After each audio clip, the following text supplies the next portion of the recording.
গাঁৱৰ পৰা আহি চাওকচোন বাৰু মোৰ কি অৱস্থা হ'ল, যি অৱস্থা হ'ল ক'বই নোৱাৰি। গোটেই ঘৰটো ধূলিয়ে ধূলি, মকৰা জালে মকৰা জাল। গাঁৱত বাৰু 15 দিন থাকিলোঁ, কি 15 দিনতে গাঁৱৰ অৱস্থা নোহোৱা হৈ গৈছে আমাৰ গুৱাহাটীৰ। গুৱাহাটী বোলে এইটো ঘৰ নহয়, কোৱাৰ্টাৰহে হয়, তথাপিও অলপ চাফ চিকুণ কৰি ৰাখোঁ।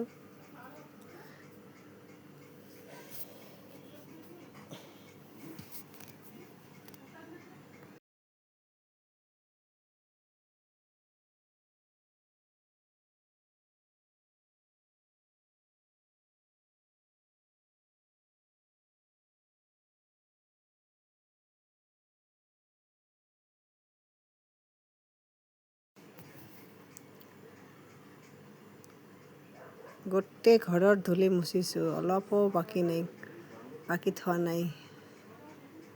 মুচি মেলি চাফ চিকুণ কৰি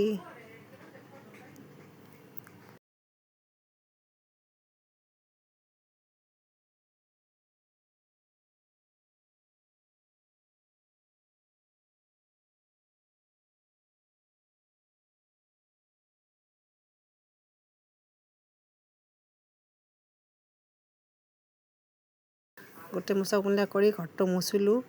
ঝাৰু পোছা কৰাৰ পিছত তাৰপিছত অলপ কাপোৰ আছিল ধুলোঁ, ধুই মেলি গাখন ধুলোঁ আৰু গা ধোওঁতে মোৰ আবেলি হৈ গ'ল। গাখন ধোৱাৰ পিছত গোঁসাইৰ কাৰণে ফুল চুল তুলি আনি অলপ পূজা কৰিলোঁ। পূজাখিনি বাৰু শৰ্টকাটেই কৰিলোঁ, ভাগৰ লাগি গৈছে গোটেই দিনটো কাম কৰি কৰি।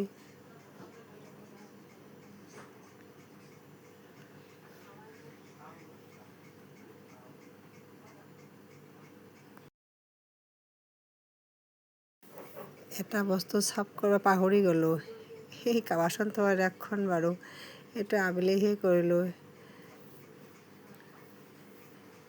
গা পা ধোৱাৰ পিছতহে কৰা গ'ল এইটো। তাৰপিছত বেগৰ পৰা বস্তুখিনি আনবক্সিং কৰিলোঁ। বিয়াৰ ঘৰৰ পৰা কি কি আনিলোঁ, কাপোৰ আনিলোঁ, ডিনাৰ ছেট আনিলোঁ, এনেকৈ আনিলোঁ আৰু কিবা কিবি বহুত বস্তু, এইবিলাক ইমান নেদেখালোঁ।